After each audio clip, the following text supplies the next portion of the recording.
네, 여러분 반갑습니다. 말씀과 함께 기도 12일차 오늘은 마가복음 4장부터 6장까지 말씀 우리 함께 나누도록 하겠습니다. 다시 한번 말씀드립니다. 이것은 가이드일 뿐입니다. 이것을 제가 올려드린 이 영상을 보고 성경을 읽었다 착각하시면 절대로 안 됩니다. 참조사항일 뿐이고요. 여러분들이 직접 말씀을 보시기를 바랍니다. 그리고 팀 리더들께서도 다시 한번 팀원들이 이 영상과 함께 말씀을 잘 묵상하고 있는지 꼭 점검해 주시기를 바랍니다. 그리고 저는 뭐 유튜브 영상에 댓글 같은 거 이렇게 별로 관여치 않는데요. 그래도 이제 댓글을 달아주신 분들이 가끔 계세요. 보면 좋더라고요. 그래서 혹시 은혜가 되는 부분이 있다 그러면 여러분도 격려해 주셔서 참 좋겠다 격려해 주시면 그런 생각이 좀 듭니다. 자, 시작하도록 하겠습니다. 자, 마가복음 4장부터 5장까지를 우리 하나로 좀 보면 좋겠습니다. 이유는 좀 이따 말씀드릴게요. 첫 번째는 역시 밭의 비유가 나옵니다.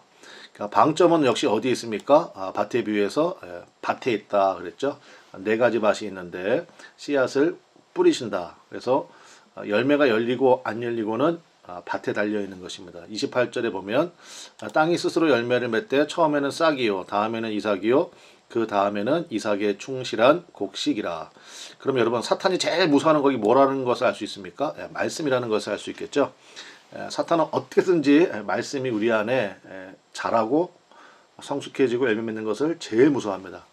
여러분 잘 아시죠? 예수님께서도 마귀의 시험을 뭐로 이기셨다? 뭐로 이기셨나요? 말씀으로 이기셨죠. 예수님이 생각이 없으신 분이 아시잖아요. 그런데 신명기의 말씀을 토시 하나 틀리지 않고 그냥 그대로 암송하셔서 마귀의 시험을 이기신 것입니다. 우리가 지금 말씀 기도하자 이거 아닙니까? 그럼 여러분 생각해 봅시다. 말씀의 기도가 합쳐지면 어떤 일이 벌어지겠습니까? 어마어마한 일이 벌어질 줄로 믿습니다. 그래서 우리가 앞으로 1년 동안 이 일을 쭉 해나가도록 할 것입니다. 혹시 여러분 삶 가운데도 이 말씀 기도를 통하여서 어떠한 일들이 일어나고 있는지 여러분들이 한번 나눠주셔도 대단히 좋겠다 이런 생각이 좀 듭니다.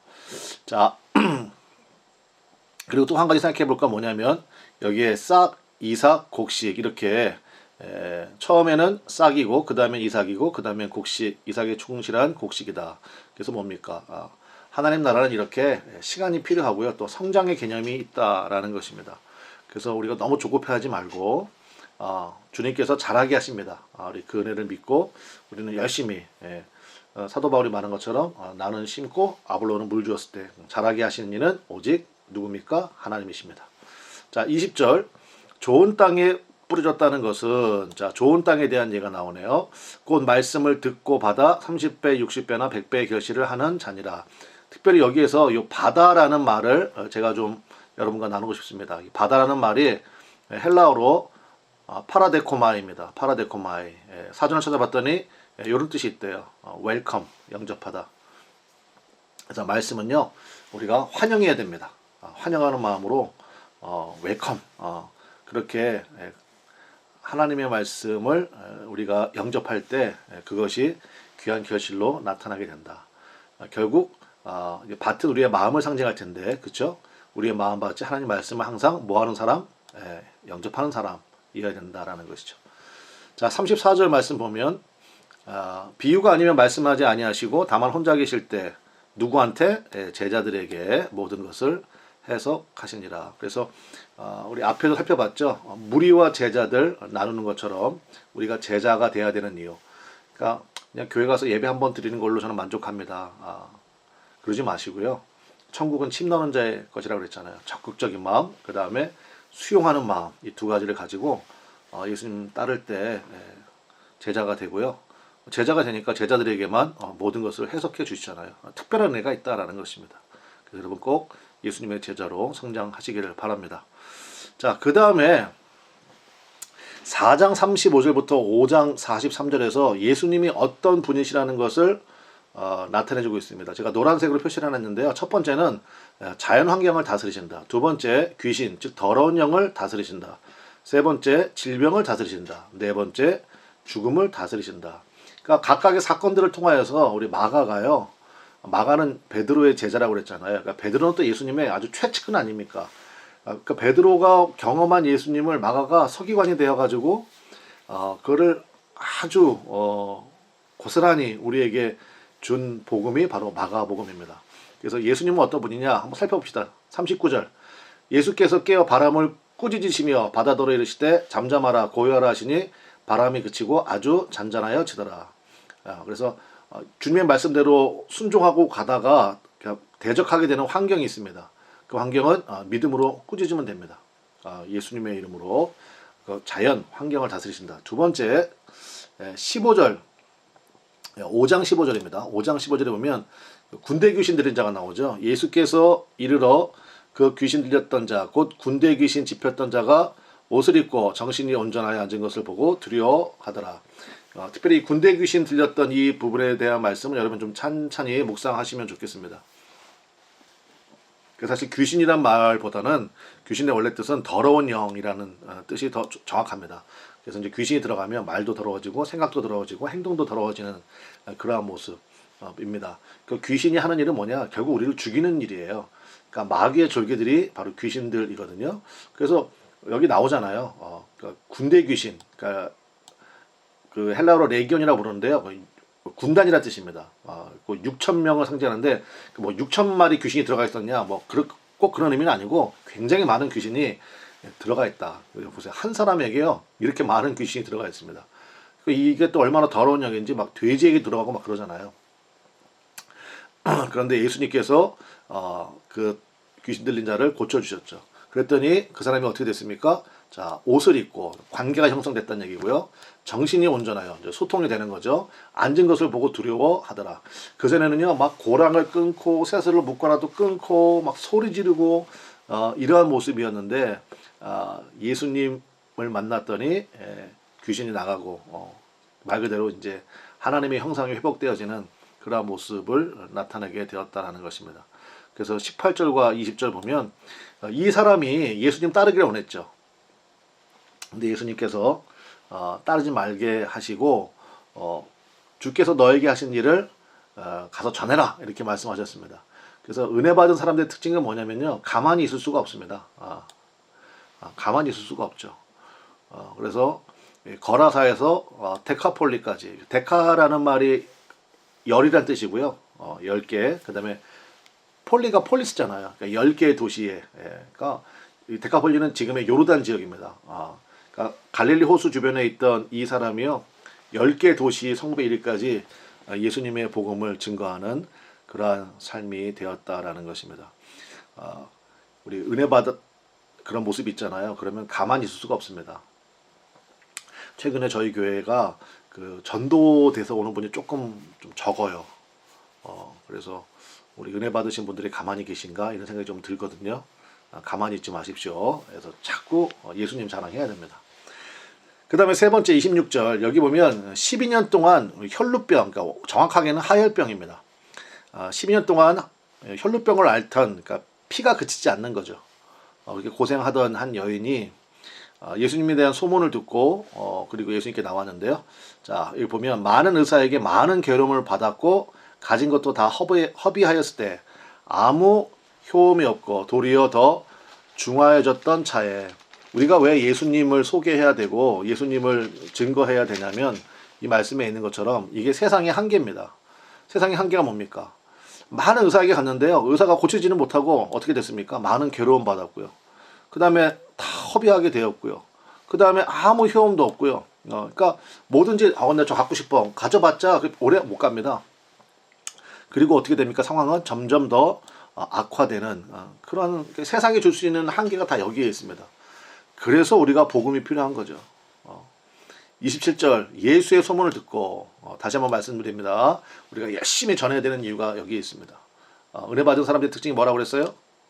여기 제가 다시 한번 강조합니다. 가만히 있을 수가 없는 겁니다. 열심히 전해야 돼요.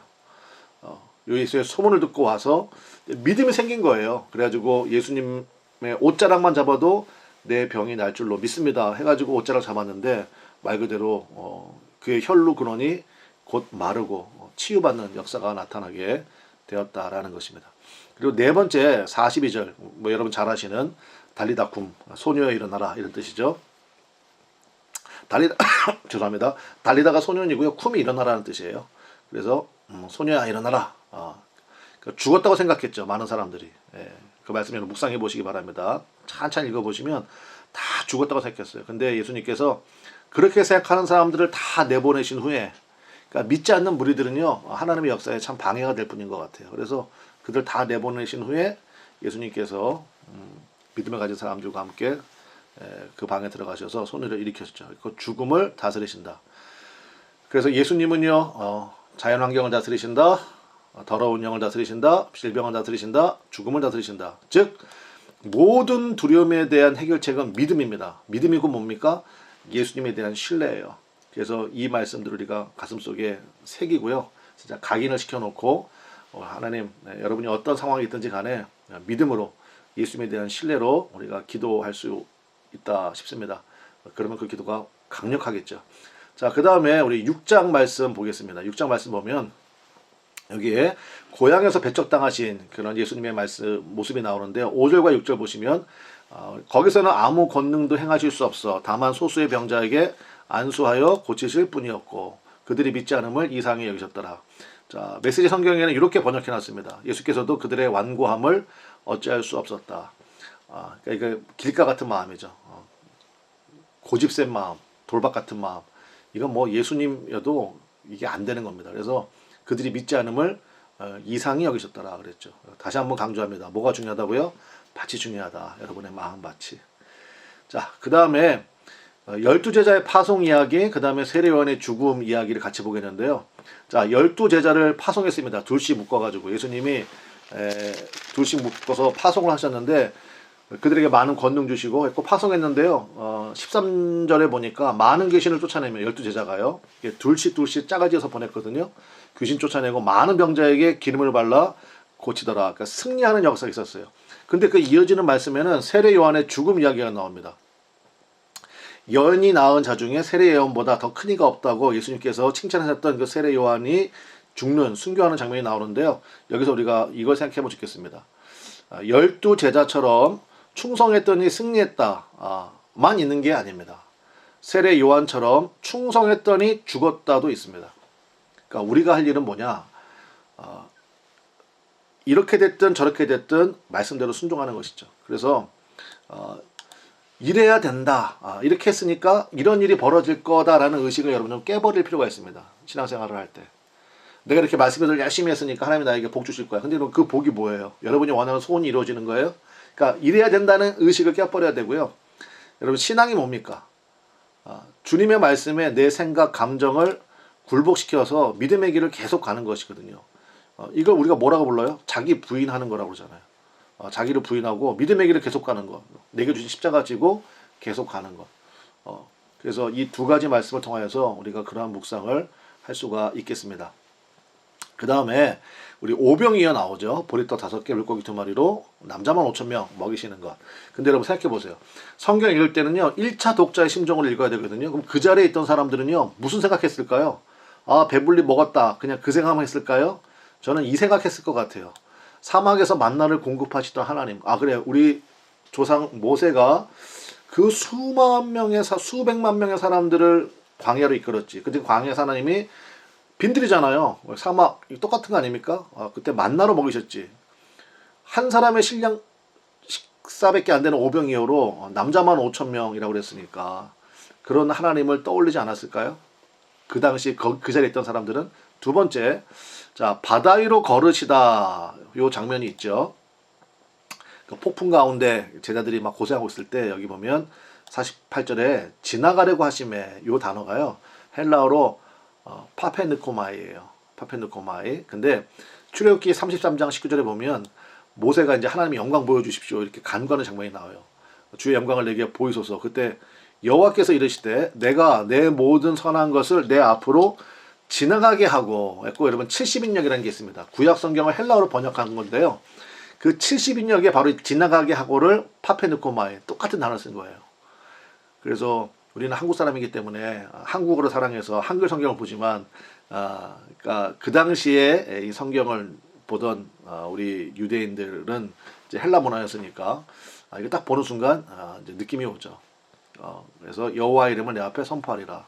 그래서 모세에게 영광을 보이셔서 그 앞으로 지나가셨던 그 하나님, 풍랑 가운데 고생하던 그 제자들 옆으로 지나가셨던 그 지나가시려고 하셨다는 단어가 파페누코. 그러니까 뭐냐면 오병이어 사건과 바로 바다 위로 걸으신 이 사건을 통해서 유대인들에게 보여주는 겁니다. 이분이 바로 그분이다. 이분이 바로 우리가 그렇게 고대하고 고대하던 메시아이시다. 자, 우리 마가복음 4장부터 6장까지 말씀을 통해서 우리가 참 묵상하며 기도할 내용들이 많다고 생각합니다. 어느 말씀이 됐든지 이제 여러분이 말씀을 보시고 깊은 묵상과 또 하나님 앞에 간구와 기도로 나가시기를 바랍니다. 우리 내일은 주일이죠. 우리 주일 예배 때 예배자에서 뵙고요. 우리 주님 앞에 영광 돌리는 귀한 은혜가 있기를 바랍니다. 감사합니다.